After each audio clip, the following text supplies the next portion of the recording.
Beep, beep. Okay, I want to talk about refutation. Oh, thank you, done it this time. I want to talk about refutation, and I just want to, and I don't have an overarching organizational strategy for this, but I just want to talk to you about several things that I think you should keep in mind when you're involved in refutation. Obviously, you need to think about a lot of the things we talked about, both Ridian and I, in terms of argumentation. Your refutation can consist of counter-arguments. There are a couple of ways you can refute something. You can say the argument you presented is weak, right? Or you can say, here's another argument which shows the opposite, right? And a lot of times, if you can do both, that's good. The little tests we had for different kinds of argument, for causation, for disjunctive deductions, for all that. For the fallacy list we went over, you're always looking for these things. So a lot of the stuff we've been talking about, goes into refutation. Here's the simple 4-point method of refutation. They say, we disagree because, therefore. They say video games create hand-eye coordination. We disagree because, right? Then give your reason. And then, therefore. Now, let's talk about what happens when you leave one of these out. If you don't say which argument you're answering, the judge doesn't know where to write it down, or they don't know which argument you're answering. If you just stand up and start talking, they won't know where to apply it. Usually you get the we disagree thing. Because, therefore, you need to have a reason. This is one you also usually don't leave out. But the therefore often gets left out. What does it mean when you disprove this argument? What does it mean when you refute this argument? Usually what it means is their broader claims are therefore untrue, or their advocacy of the motion has failed, or they have yet to demonstrate that there's a serious problem, or they fail to demonstrate that their solution will reduce the problem. See what I mean? So you need to say what it means. They say, we disagree because, therefore. Sebastian? Okay. You're just stretching again? Okay. All right.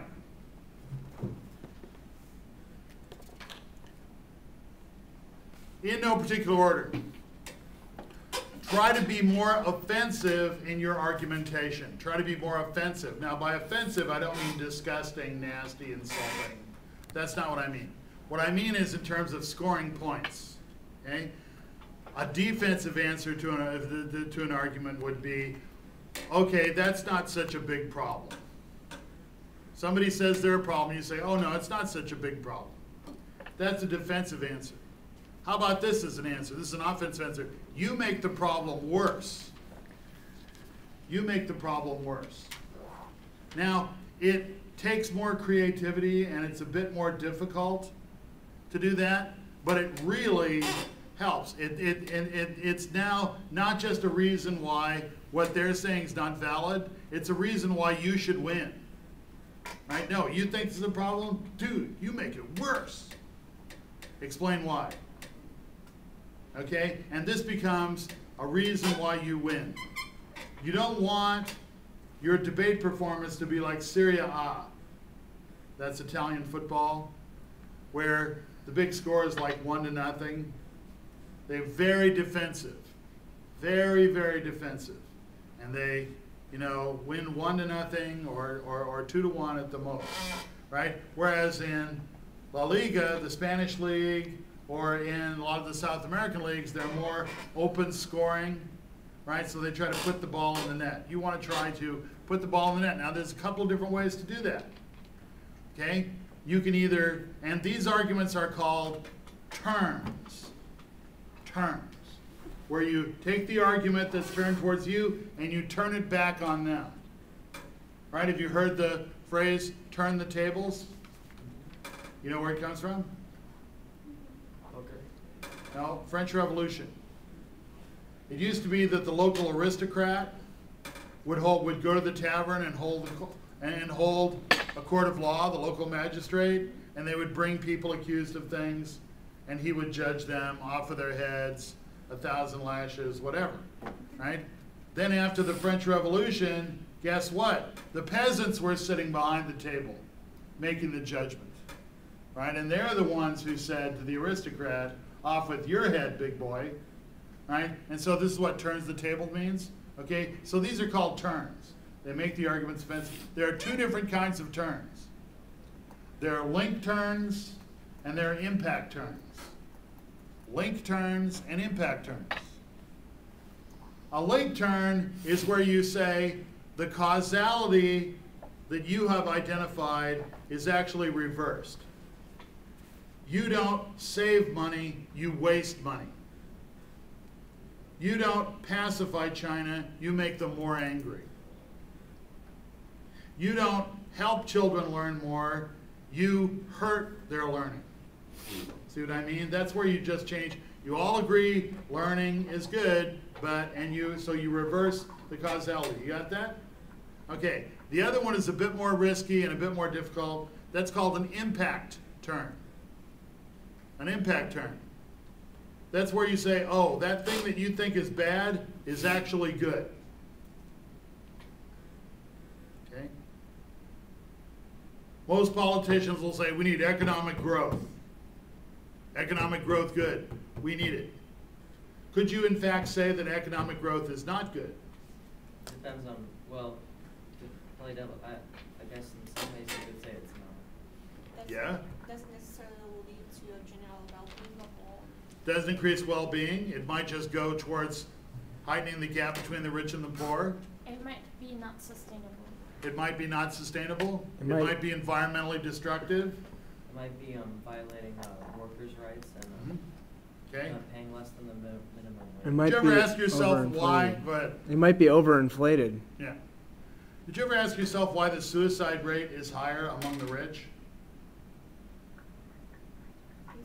Money can't buy it. Money can't buy happiness. Yeah. I'm with you. Okay?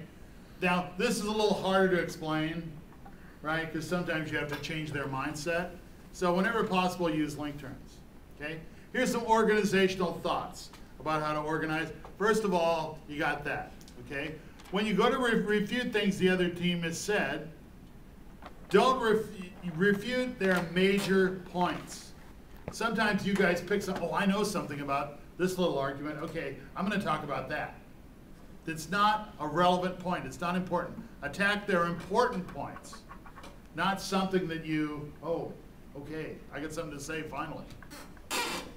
Refute them in the order that they've been presented. Right? If first prop makes 3 major points, don't answer number 3 first. Answer them in the order that they're presented. Okay?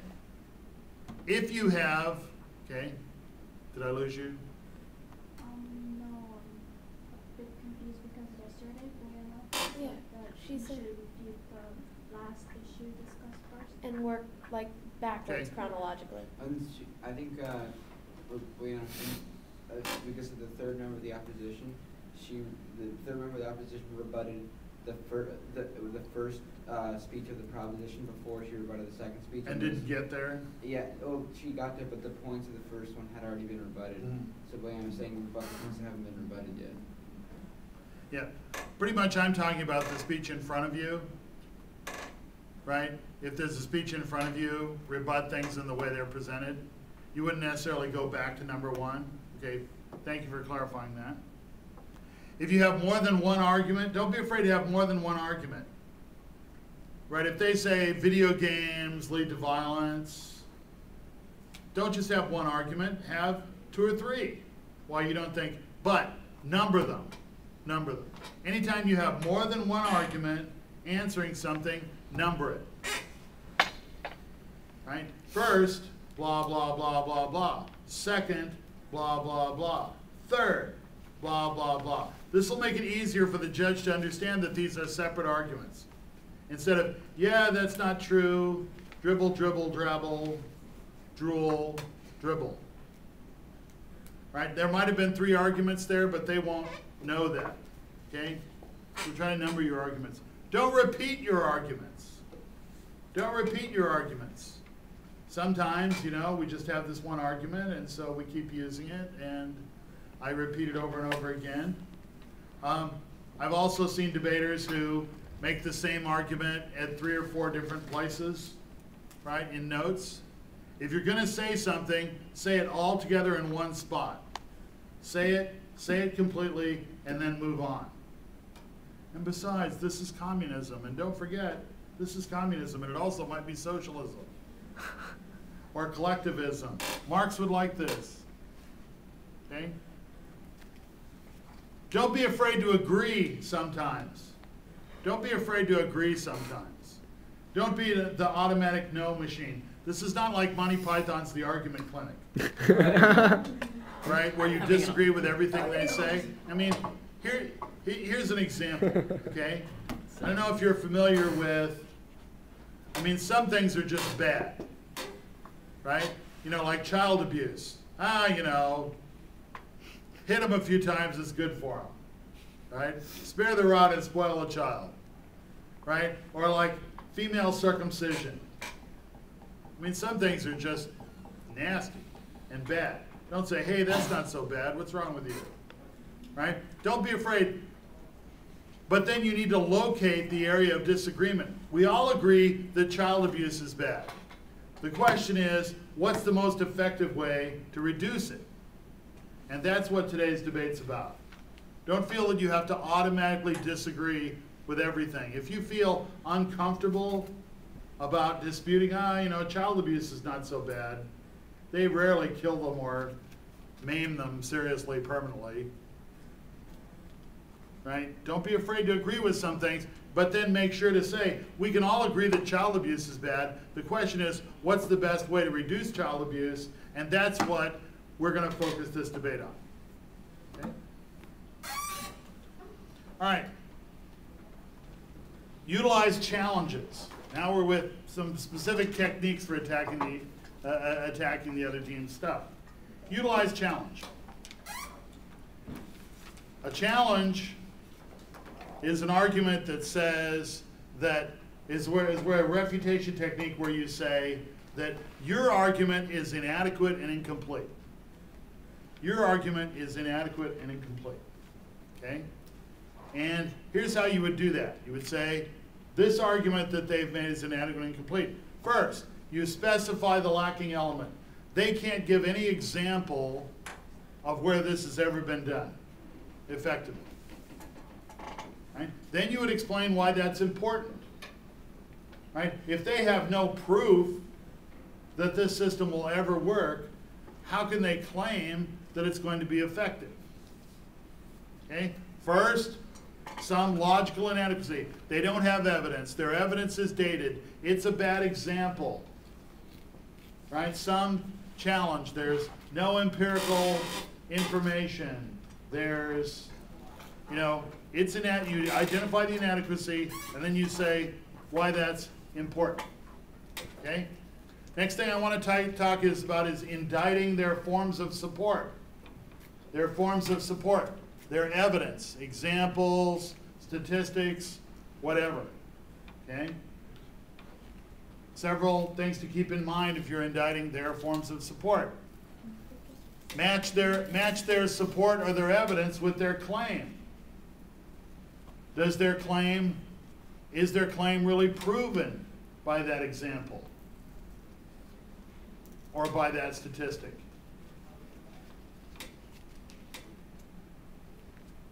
Analyze the strength of the evidence.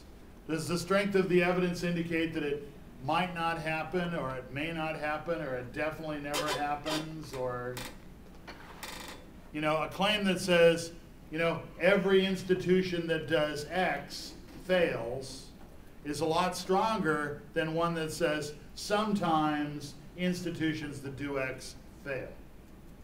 Okay? Analyze the strength of the claim. Recency and relevance. Recency and relevance.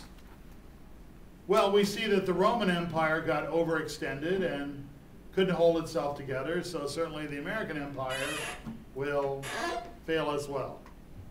Okay? I mean, that's thousands of years ago. Right? President Coolidge, that was decades ago. Right? Or comparing things of the same type. What was it? I heard an example from one of your debates where, yes. The example that's used was drunk driving, but the debate wasn't about drunk driving at all or anything remotely related to drunk driving, right? And so that example to prove the argument is not relevant to that, okay? If they cite a person, right? Who is this person? Right? Now, a lot of times people will have little quotations, and some of them are used like, you know, never invade Russia in the winter. That's a Churchill. Churchill's got lots of them, right? For every complex problem, there's a simple and easy answer that is wrong. Right? Who said that? Just because it's a quotation, you know, why does that mean who is this person? Person, yeah, you need to know who Winston Churchill is. And don't do it. Never use Hitler as an example. Never use Hitler as an example. Never, ever. Good, I think that's a good idea. Because it's the most overused and abused example there is. Anybody can use Hitler as an example. If you wanted to give an example of an authoritarian dictator, you know, a more creative example might be Mugabe. Mugabe. Yep, that's who I thought of immediately. Right? Saddam Hussein. Even Benito Mussolini. Stalin, yeah. You're a little more Genghis Khan, right? Pol Pot. Pol Pot, right? So be creative. Nobody's creative when they use Hitler as an example. Right? Any fool can do that. Could it be Satan? Okay? Check for source bias. Check for source bias. Right. The Nuclear Regulatory Commission says that the new nuclear power plants are safe. Yes, I bet they do. Ford Motor Company has established that their cars have, you know, last a long time. Yes, I bet they do. It's like asking your mother whether you're a fine young person. Oh, yes. Wonderful. There's bias. Okay? Okay, next piece of advice. Think about the attitudes of the actors and the players involved. Think about the attitudes of the actors and players involved. Okay? Now, let's say you're talking about indoor smoking laws. You're going to ban all indoor smoking. Well, why don't smokers already go outdoors without a law? What? Is there what? Why did they? Yeah, why don't they already go outside to be nice? It's cold. They're lazy. They're what? Lazy. Lazy. They don't want to cooperate. Right? So they're lazy, they don't want to cooperate, and they probably feel that it's their right to smoke. Right? So if you're going to have a no smoking law, what's that mean? Are they going to be upset? Yeah. Yeah. Okay. This might not be a great example, but, you know, there's reasons why things are the way they are. Generally because people want it that way. Right? Because people want it that way. And so you might find interesting arguments that you can use based on the attitudes of people that exist. Okay? Why won't Congress end all the tax benefits that oil companies get? People don't want higher oil prices. Well, they give tax breaks to the oil companies, so people don't want higher oil prices. And will that hurt politicians if oil prices go up and they're shown to be responsible? Yeah. Okay? So popular opinion is mirrored in political opinion and political action. Okay? Also, I think they receive a lot of campaign donations from oil companies.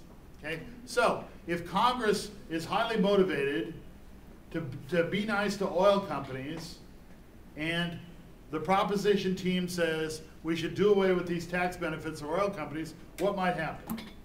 Prices will go up. Oil prices go up, or You get lower taxes on people with less. they'll find other ways to reward the oil companies. This kind of argument is called circumvention. Okay? Your mama says be home by 11. You know they go to bed at 9:30. And they've locked the door, so you have to knock and wake them up. Okay? Any way you can circumvent this?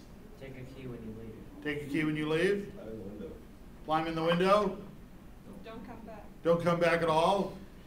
Come back the next morning and walk out of your, then climb in the window. Okay?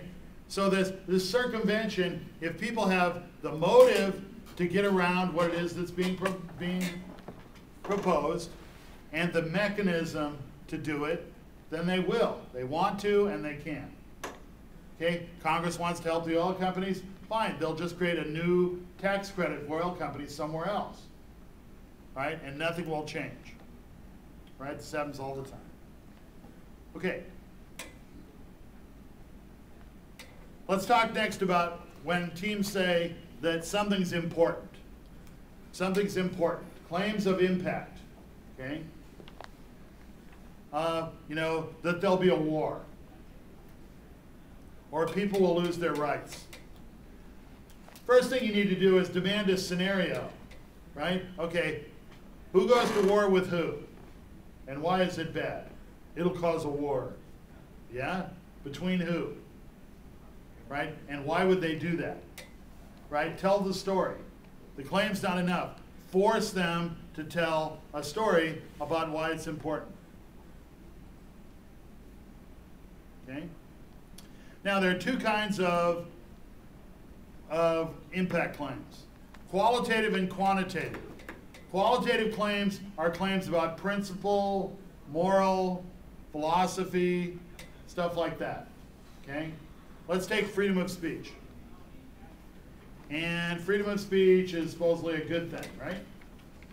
And in some high schools, if you've ever worked on the high school newspaper, sometimes they don't allow you to publish some of the things you want to, right?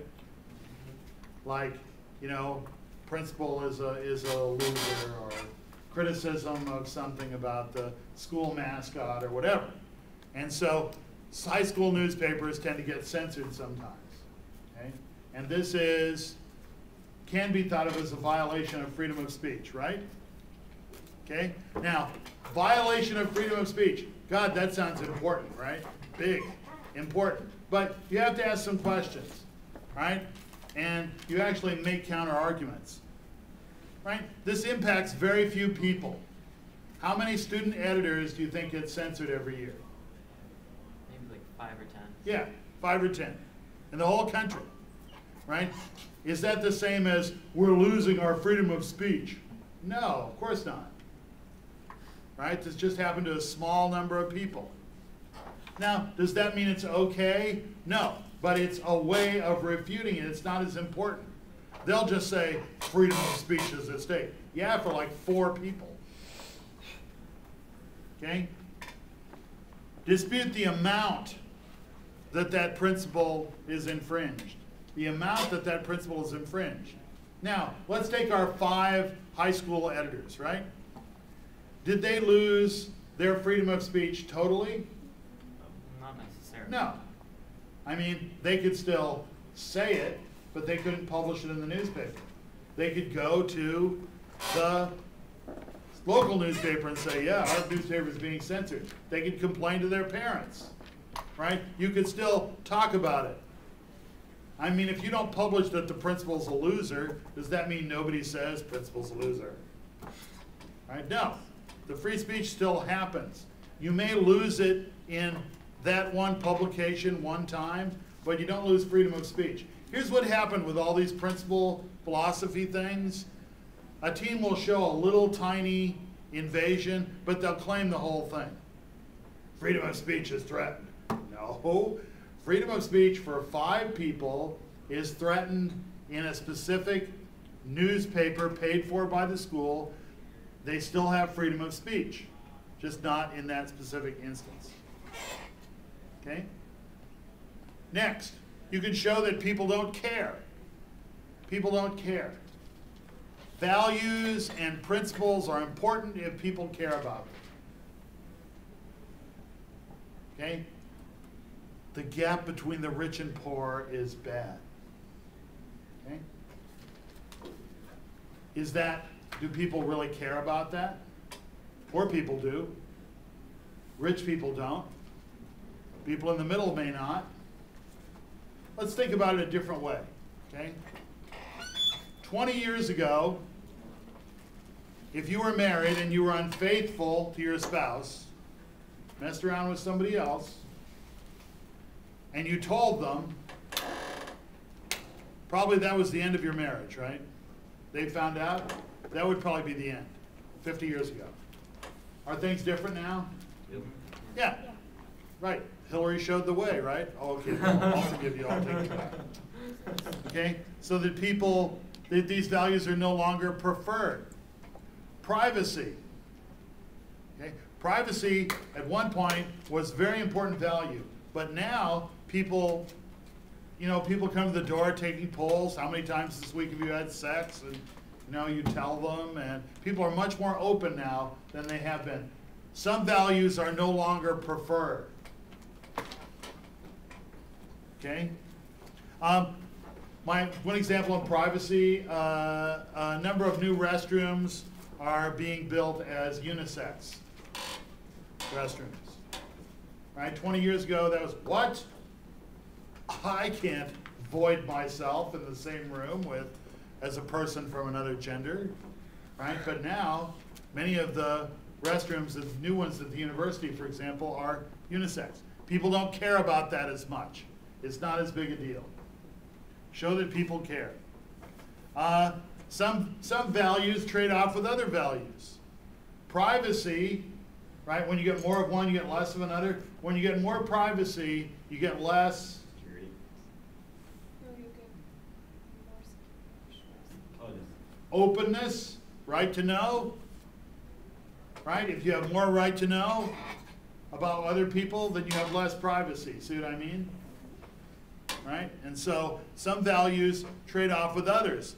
And you can say it's appropriate to have some loss of privacy because it promotes right to know. Counter values are enhanced by this value going down. Finally, you can show that this value is culturally biased. That this value is culturally biased. It's not universal. Okay? Next kind of claim are quantitative claims. These are numbers. These are numbers. Numbers of lives, numbers of jobs, tons of gold, numbers of people who get cancer. Okay? Ways to argue against this: dispute the numbers. Oh, this is going to sound familiar. Evaluate the harm in each instance. But wait, there's more. Analyze probability. Does this sound familiar? These are our how to show one thing's bigger. Review time frame. Check for reversibility. Weigh the morality. Determine if the risk is voluntary. A couple of other things, though, about things numbers. Compare the percentage to the total. One way to make something look small is to put it next to something big. Right? Which sounds worse? 9 million people are affected by this illness, or 3% of the population? 9 million people. 9 million people sounds worse, right? So you can find a way to say things, well, this is only affecting 3% of the population. Does that mean it doesn't happen? No, but at least it makes it look small. Comparisons through time and space are another one. Okay? People live longer now than they ever have. the average income for a person on planet Earth is higher now than it has ever been. Things are getting better. Right? Does that mean we don't want to change? No. No? Is there any reason why we wouldn't want to change if things are getting better? Go. We hope they're going to continue on the upward slope from that. If we change anything, we can stick to that. Yeah, we're making progress now. Don't change it. Right? If, for example, I'm losing weight, stick with it. I'm not sure I want to go for the stomach staple or liposuction. Man, that's gross. Or Gastric bypass? gastric bypass. That one's nasty. We won't even go there. Okay? So if things are improving, that would be a reason to stick with the way we have it, right? Comparison through time and space. Okay. Next thing. How do you refute about a solution? Someone says, there's a problem, and we propose this solution to that problem. What are some generic ways to try to analyze that? Well, the first thing you want to know is, and you make an argument, that, how much of it will be solved. Probably not very much. Let's say you lower the speed limit to 55. Okay, because speeding causes accidents. All right, does that mean everyone will drive 55? No. Does it mean no one will drive 55? No, some people will. How many people do you think will slow down substantially? Just guess. Not very many. Some. Right? And what happens is the other team will claim all. Right? Now, when everyone's driving 55, the roads will be safer. Turn. Think of a turn. Why would they be more dangerous if they're going slower? There'll be more of a chance. More what? There'll be more of a chance that if they're hit, there'll be more damage than the other person, from the other person. From driving slower? Yeah, because if a slower person is hit by a faster person, the Right. slower person is severely damaged. Right. So, for example, if 30% of people slow down and 70% of people don't, does it make it more dangerous when cars are moving at radically different speeds? Yeah. Yes. Now, Allie says when the faster car hits the slower car, it causes more damage. I also think it increases the frequency of collisions. Isn't the safest when all the traffic's going the same speed? Yeah, that's why they have the minimum speed limit. Yeah. So, yeah, that's why they have 50, in many roads it is 50 is the minimum speed limit, okay? So, don't just think about it won't work. Also think about why what they're proposing will make it worse. Okay? Attack their example. If they have an example, right, of, okay, we're going to legalize marijuana. It worked in Holland. It worked in Holland, okay? How would you attack that? It worked in Holland, so we should do it in the United States. Holland has a really bad drug problem. Holland does have a serious drug problem. Different culture. Different culture. Just because it happened in the past doesn't mean it'll happen that way in the future. In fact, they're campaigning to change those laws now in Holland because the situation is not good. All right, different culture, different situation. Anything unique about Holland that would make it different? Netherlands is probably the most tolerant country in the world. Right? They're probably the most tolerant. I mean, they're the ones that said that, I'm feeling old, I'm in pain, I'm going to kill myself. Is that okay? And the doctor says, sure, let me help. And they're pedophile country. Yeah, they have a pedophile political party. What? Yeah, they have a pedophile political party. It's like Nebula, or is it? Yeah, I mean, are they unique? Yeah, they are. Are they unique in a good way? Okay, so is it a big country? No. Is it a exceedingly diverse country? Yes. Not that much. Not that much, really. They have a lot of different, but it's a small. Okay, so there are reasons why it wouldn't work, okay? Locate alternative causes. Locate alternative causes, other reasons why things might happen. Okay, like we're going to, why do people smoke cigarettes? Stupid. Because they like it. They're stupid. Because they like to smoke. They like to smoke, it tastes good. There's also that Speeds up your hand-mouth kind of thing. They have Speeds developed up an your addiction. metabolism. Nicotine speeds up your metabolism. Or They can kill. socialization or. Socialization, peer pressure, right? And also you get addicted to nicotine. Okay, so there's lots of reasons why people smoke. Okay, so let's say the proposition is saying we're going to increase taxes on cigarettes, They want, and then people will smoke less. you get addiction by reason. Yeah, that means they either work Okay. harder or spend more money on it, Or they'll- or let their children starve, or Start Or stealing. they'll start stealing it. or they'll start stealing, or Buying it on the black market. buying them on the black market, or driving to Indian reservations where they. You don't I'm gonna risk jail. When there are multiple causes for something, and the other team just looks at one way to deal with that, you can name the other causes and say it will continue. Okay? Find alternative causes. Circumvention. We already talked about this. Circumvention. People will try their best to get around it if there's a motive and a mechanism. Now the motive is people will probably admit, yeah, people really love their cigarettes, that's why we need our proposal. All right, well, they really love them, and so, they'll do something else to make sure that they get them. Okay, circumvention, just like when your parents say, you will do this, if you can think of a way to safely circumvent it, you will. Circumvent, what's that word mean? Put around. Okay, how do you know that? Circum. Circum?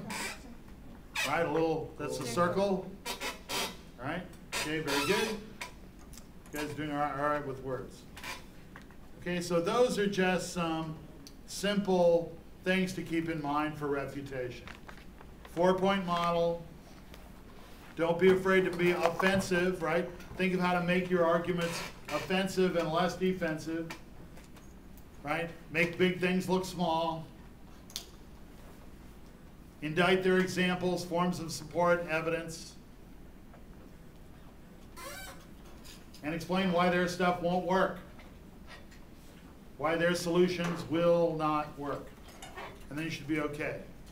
All right? Now, when I go home to see if Boyana's cleaned the kitchen, she volunteered to do that. Don't worry about it. She's going to want to know if there are any team changes. And the answer should be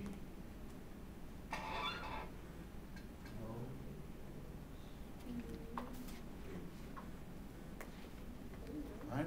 I'll tell her you don't know. How's that? Or should I tell her no? You can turn that off. What? You can turn that off.